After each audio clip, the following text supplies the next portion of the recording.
بسم اللہ الرحمن الرحیم۔ رب اشرح لی صدری ویسر لی امری واحلل عقدۃ من لسانی یفقہوا قولی۔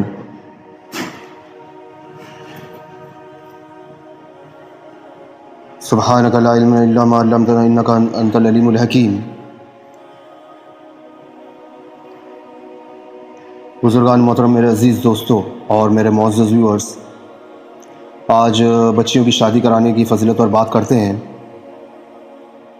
اور مسلمان باپ کو چاہیے کہ اولاد کی تعلیم و تربیت، ان پر خرچ کرنا، ان کی پرورش کرنا، ان کی شادیاں کرانا، اس کو ہرگز بوجھ نہ سمجھیں۔ کیا نہ سمجھیں؟ بوجھ نہ سمجھیں۔ ابلیس ہمارے دلوں میں وسوسے ڈالتا ہے، اس پر پریشان نہ ہو۔ خاص طور سے بچیوں کی شادی پر حد سے زیادہ پریشان نہ ہو، بلکہ ٹھنڈے دل سے ان تمام کاموں پر جو فضائل احادیث مبارکہ میں وارد ہوئے ہیں ان کا استحضار رکھیں، ان کو بار بار سوچیں، اور اپنی بیوی کو بھی تسلی دے کہ ان سب فکروں پر اور پریشانیوں پر اللہ پاک ہمیں بہت کچھ عطا فرمائیں گے۔ اس لیے کہ حضرت ابو سعید خدری رضی اللہ عنہ جناب رسول اللہ صلی اللہ علیہ وسلم سے روایت فرماتے ہیں کہ آقا نے ارشاد فرمایا کہ جس نے 3 بچیوں کی پرورش کی، پھر ان سب کو ادب سکھایا، ان کی شادیاں کروا دیں اور ان کے ساتھ بہتر سلوک کیا، تو اس کے لیے جنت ہے۔ کیا ہے؟ جنت۔ کبھی کبھار ایسا ہوتا ہے، خدا نخواستہ ہو جاتا ہے کہ بھئی بچی جو ہے بیوہ ہو جاتی ہے، اسے شوہر کا انتقال ہو جاتا ہے، یا کسی وجہ سے وہ ڈیورس دے دیتا ہے، تو اس کا کوئی پھر کفالت کرنے والا رہتا نہیں ہے، تو وہ واپس کہاں جائیں گی؟ پھر ماں باپ کے گھر واپس آ جائیں گی نا۔ تو پھر اس کا سہارا بننا، اس پر بھی پیارے آقا نے بڑی پیاری حدیث ارشاد فرمائی ہے۔ آقا صلی اللہ علیہ وسلم ارشاد فرماتے ہیں، میں تمہیں بہترین صدقہ نہ بتاؤں؟ تمہاری وہ بیٹی جو تمہارے پاس لوٹا دی گئی ہے اور تمہارے سوا کوئی اس کو کما کر کھلانے والا نہیں ہے، تمہارے سوا کوئی اس کو کما کر کھلانے والا نہیں ہے، اس کی کفالت کرنا۔ ابن ماجہ شریف کی روایت ہے۔ اس سے مراد اصلاً تو وہی بیٹی ہے جو شادی ہو جانے کے بعد پھر اپنے ماں باپ کے حوالے کر دی گئی ہے، خواہ اس لیے کہ اس کا شوہر مر گیا اور سسرال میں اس کی کفالت کرنے والا کوئی نہیں ہے، یا اس لیے کہ شوہر نے کسی وجہ سے اس کو طلاق دے دی ہے اور وہ ماں باپ کے یہاں آ گئی ہے۔ لیکن وہ لڑکی بھی اس سے مراد ہے جس کی شادی نہیں ہو سکی ہے، یا وہ شادی کے لائق نہیں ہے۔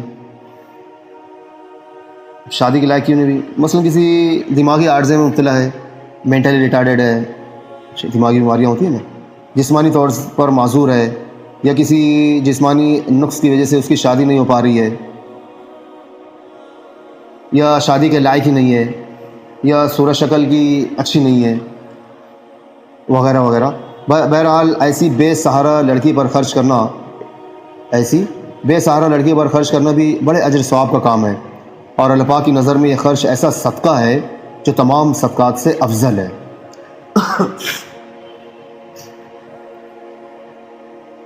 بعض گھرانوں میں مطلقہ یا بیوہ بیٹی کو رکھ تو لیتے ہیں، لیکن بھائیوں، چھوٹی بہنوں اور کبھی والدہ والد کی زبانی تانے کے ایسے تیر مارے جاتے ہیں کہ وہ معصوم تڑپ جاتی ہے وہ معصوم۔ خدا را ہرگز ایسا نہ کرے۔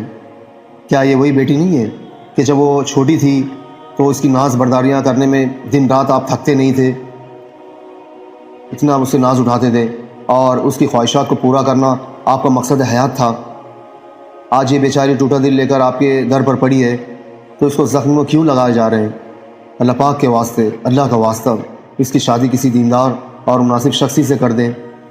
اگر یہ پاسبل نہ ہو تو اس کے لیے اپنے گھر میں ایک کمرہ الگ کریں، ہو سکے تو چولہا بھی الگ کر دیں، تاکہ بھائیوں اور بھابھیوں سے زیادہ واسطہ نہ پڑے کہ اس کے زخم ہرے ہوں۔ اور اس بات کا یقین رکھیں کہ آپ کا یہ عمل یقیناً اللہ پاک کے دربار سے آپ کو بہت کچھ دلائے گا انشاءاللہ۔ اللہ پاک کہنے سے زیادہ عمل کرنے کی توفیق عطا فرمائے، اور اللہ پاک ہمیں نرم دل عطا کرے، ایک درد بھرا دل عطا کرے جس میں دوسروں کے لیے درد ہو۔ اور جانتے ہو آپ کو دل کی نرمی کیسے آتی ہے؟ اللہ پاک کا ذکر کثرت سے کریں، کثرت سے اللہ کا ذکر کریں، اس سے دل نرم ہوتا ہے۔ اور دل کی سختی کیسے آتی ہے؟ جو لوگ اللہ پاک کے ذکر سے دور رہتے ہیں، غافل رہتے ہیں، ان کے دل سخت ہوتے ہیں۔ تو اللہ پاک ہمیں ایسا دل عطا فرمائے اور ہمیں ایسے اعمال کرنے کی توفیق فرمائے کہ جن سے وہ خوش ہو جائے اور راضی ہو جائے، کیونکہ ہمارا جو اس دنیا میں آنے کا مشن ہے وہ یہی ہے کہ ہمارا اللہ ہم سے راضی ہو جائے۔ ہم جنت کیوں مانگتے ہیں؟ کبھی آپ نے سوچا ہم جنت کیوں مانگتے ہیں؟ ہم جنت اس لیے مانگتے ہیں کیونکہ وہ بھی اللہ پاک کی رضا کا مقام ہے۔ جنت اس لیے مطلوب ہے کہ اللہ کی رضا کا مقام ہے۔ ہم جنت میں چلے آئیں گے تو اس کے بعد اللہ پاک ہم سے کبھی ناراض نہیں ہوگا۔ اللہ پاک کی رضا کا مقام ہے، اسی لیے وہ مطلوب ہے۔ جنت میں جب ہم چلے جائیں گے تو اس کے بعد اللہ پاک ہم سے کبھی ناراض نہیں ہوگا۔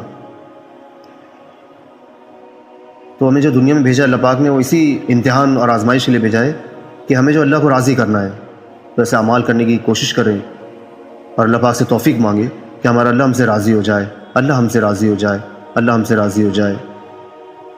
اگر ویڈیو آپ کو پسند ہو اسے لائک کیجئے، چینل کو سبسکرائب کیجئے اور اسے اپنے فرینڈ سرکل میں شیئر کیجئے تاکہ ایک دینی ماحول پیدا ہو۔ اللہ پاک میرے ویورز کو بہترین جزائے خیر عطا فرمائے۔ واخر دعوانا الحمدللہ رب العالمین۔